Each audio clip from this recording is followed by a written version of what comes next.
Hello everyone, welcome back to the channel. कैसे हैं आप लोग? आशा करता हूँ आप सब अच्छे होंगे और आज का दिन भी आपका बढ़िया गया होगा। तो आपके सामने जो चार्ट फिलहाल खुला है, ये है मात्सुदा का चार्ट, जिसे मैंने 2 दिन पहले एक वीडियो में आपको शेयर किया था। Some of the good setups that I am looking for trades for the second week of January. उसी में से मैंने प्री ब्रेकआउट स्टेज में ही मात्सुदा को फाइंड आउट किया था। और अगर आप देखोगे तो जिस दिन मैंने ये फाइंड आउट करके शेयर किया था, उससे लगभग 2 दिन मार्केट साइडवेज रहा, फिर जाके एक तगड़ा ब्रेकआउट हमें देखने को मिला है आज के दिन। ऑलमोस्ट 13% का मोमेंटम एक ही दिन में हमने कैप्चर किया है। फिलहाल के लिए मैं तो इस ट्रेड में नहीं था, आज because of Nifty was falling very much drastically, that's why I was not in the trade. तो मैं फिलहाल के लिए फाइंड आउट कर रहा हूँ, फार्मा सेक्टर पे ज़्यादा फोकस है मेरा। और ये वो स्टॉक है जो मेरे वॉच लिस्ट है। एक आज 13% का मोमेंटम दिया है इवन इन वर्स्ट मार्केट के सिनेरियो। तो आइए वीडियो में आगे चल के हम इसके बारे में टोटली डिस्कस करेंगे। और निफ्टी का हाल क्या है, क्या मुझे लगता है किस डायरेक्शन में निफ्टी जाएगा, बैंक निफ्टी का हाल क्या है, और I have found out some of the good setups for you guys to trade on. आइए वीडियो को स्टार्ट करते हैं।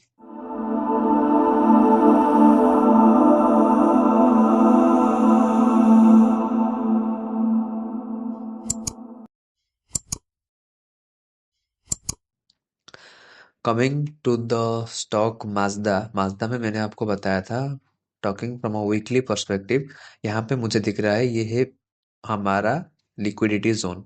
क्योंकि इसके ऊपर जब ब्रेकआउट होगा तो बहुत सारे लोग बाय करेंगे, रिटेल पार्टिसिपेंट्स यहाँ पे हमें देखने को मिलेगा। और on the daily time frame, I can see here the stock is forming a base.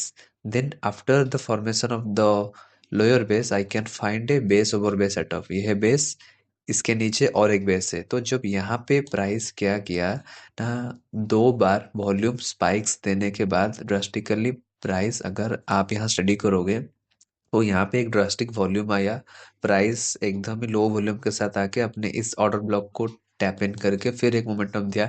फिर यहाँ पे एक volume dry of VCB kind of structure बना के प्राइस क्या कर रहा था ना, अपने 20 मूविंग एवरेज के ऊपर और वीकली सप्लाई के पास जाके चिपक के कंसोलिडेट कर रहा था।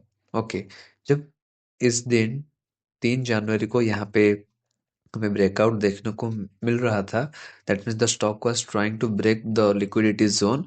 लेकिन निफ्टी आज ज़्यादा गिरने लगा तो हमें थोड़ा सपोर्ट नहीं मिला इस स्टॉक को आगे बढ़ने के लिए। फिलहाल के लिए वो हॉल्ट पे था, लेकिन जैसे ही आज निफ्टी गिरने के बाद थोड़ा रुका और साइडवेज एक्शन बनाने के बाद हमें आज इसमें ब्लास्ट देखने को मिला है, जो कि ऑलमोस्ट 13% का है। और ये है मेरा सिग्नेचर सेटअप जो कि मैं यूज़ करता हूँ स्टॉक्स को अपने प्री ब्रेकआउट स्टेज में फाइंड आउट करने के लिए।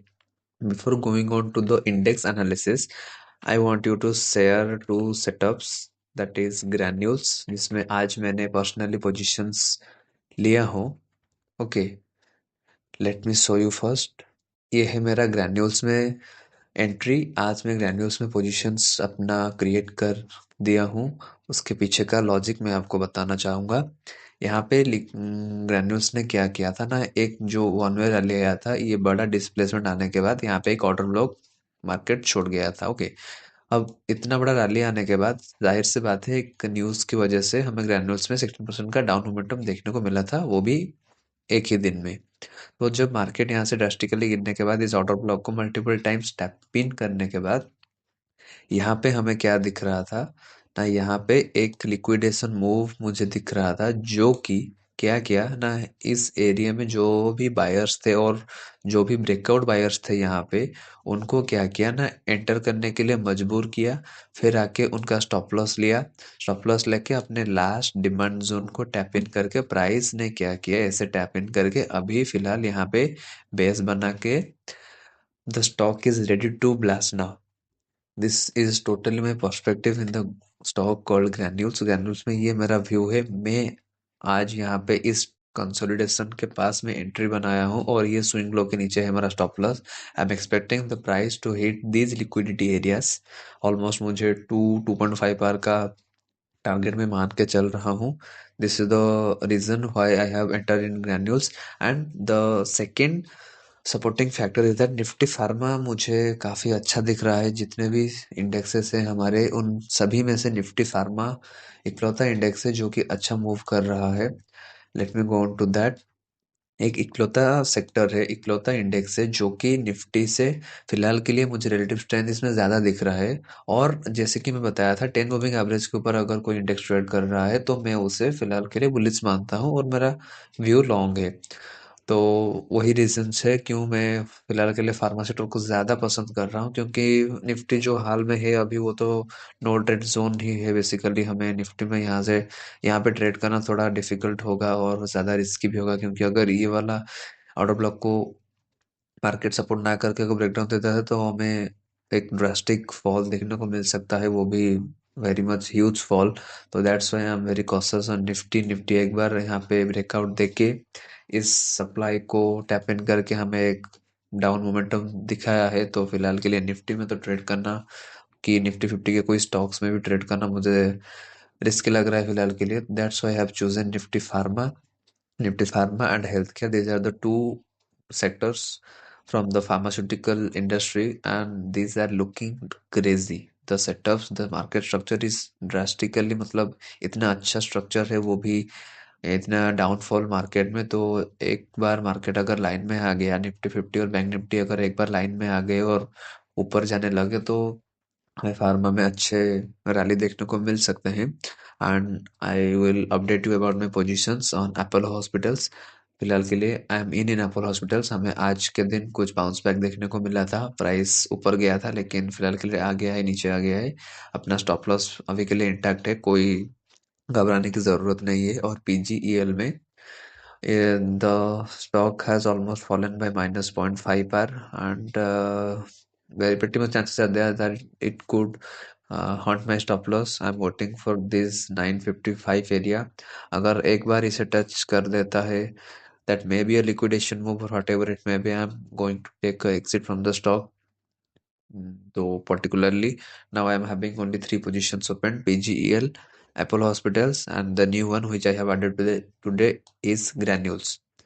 And coming to index analysis, upon the index analysis, I will say that stay cautious, don't trade in Nifty now because the market is totally in a no trade zone। आप में आप predict भी नहीं कर पाओगे market कहाँ जाएगा फिलहाल के लिए। जब इस दिन ये वाले दिन पे तो फिलहाल के लिए हमें आइडिया था कि नहीं, निफ्टी एक छोटा पुल बैक लेके इस एरिया के पास जाके सप्लाई ऑब्जर्व कर सकता है, लेकिन प्राइस ने वो भी नहीं किया। मार्केट जैसे ही ऊपर जाता है घूम के नीचे आ जाता है। तो टोटली मार्केट एकदम इतना वोलाटाइल है निफ्टी 50 फिलहाल के लिए, तो ट्रेड करना तो मुझे मुश्किल लग रहा है।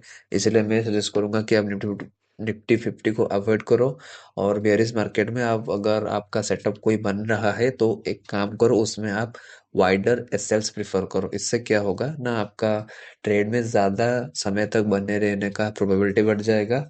और छोटे स्टॉप लॉसेस के साथ अगर आप काम करोगे तो प्रॉब्लम ये है कि अगर कहीं पे भी वॉलेटिलिटी के कारण निफ्टी ज़्यादा गिर के फिर ऊपर चला गया एकदम ही, तो आपके पोजीशंस भी हैम्पर होने वाले हैं। And coming to the setup sections, I have two best setups for you. The first one is KPR mill. KPR mill में clear cut order block trade बना है। मैं प्लान कर रहा हूँ कल के दिन इसको बाय करने के लिए। और अगर आप यहाँ देखोगे तो ये जो ब्रेकअप स्ट्रक्चर मार्केट ने दिया है यहाँ पे with spike in the volume, and after that you will see that this is the consolidation area. Okay, इस कंसोलिडेशन एरिया को फिलहाल के लिए मुझे ये ऑर्डर ब्लॉक की तरह दिख रहा है। और प्राइस यहाँ पे जैसे ही आया है due to bad market scenarios, तो ये एक लिक्विडेशन मूव है। दिस इज ये फॉल टोटली रिटेलर्स को ट्रैप करने के लिए लाया गया है, रिटेलर्स के स्टॉप लॉसेस को हॉन्ट करने के लिए लाया है। क्योंकि मुझे यहाँ दिख रहा है कि कोई वॉल्यूम एक्शन ही नहीं है, एकदम वॉल्यूम ड्राई है। और यहाँ पे आने के बाद इस ऑर्डर ब्लॉक में प्राइस क्या कर रहा है, फिलहाल के लिए एक साइडवेज एक्शन प्रेफर कर रहा है। तो much chances are there I am going to take entry tomorrow with a stop loss of 6% around, with a target of this liquidity high. And the second stock is Diction. Dixon technology तो मैंने ये Sunday के दिन ही आपको share किया था, तो फिलहाल के लिए मैं भी वेट कर रहा हूँ यहाँ पे एक स्ट्रॉन्ग क्लोजिंग के लिए on the smaller time frame. जैसे ही यहाँ पे एक स्ट्रॉन्ग क्लोजिंग मिल जाता है, प्राइस फिलहाल के लिए यहाँ पे इस अपने ऑर्डर ब्लॉक डिमांड एरिया को टैप इन करके प्राइस क्या किया है ना, ऐसे आके ऊपर गया है। तो फिलहाल के लिए I am waiting the price to close above 18,600, then I'm going to surely buy the stock here with a stop loss of this area। फिलहाल के लिए ये दो सेटअप्स ही मेरे नज़र में है। तो thank you for watching the video। The markets are crucially very volatile, so I would suggest you to be very cautious and trade with setups that have wider SLs and find out setups that even in worst market scenario, अगर आप देखोगे तो Nifty ऐसे ऐसे गिर रहा है, find out the stocks जो कि एक मैसिव रैली देने के बाद ज्यादा नहीं करेक्ट कर रहे हैं, जस्ट एक स्मॉल पुल बैक दे रहे हैं। इस मार्केट सिनेरियो में आप एक काम करो ना, ये वाले सेटअप्स को ही प्रिफर करो ट्रेड करने के लिए। So thank you all for watching.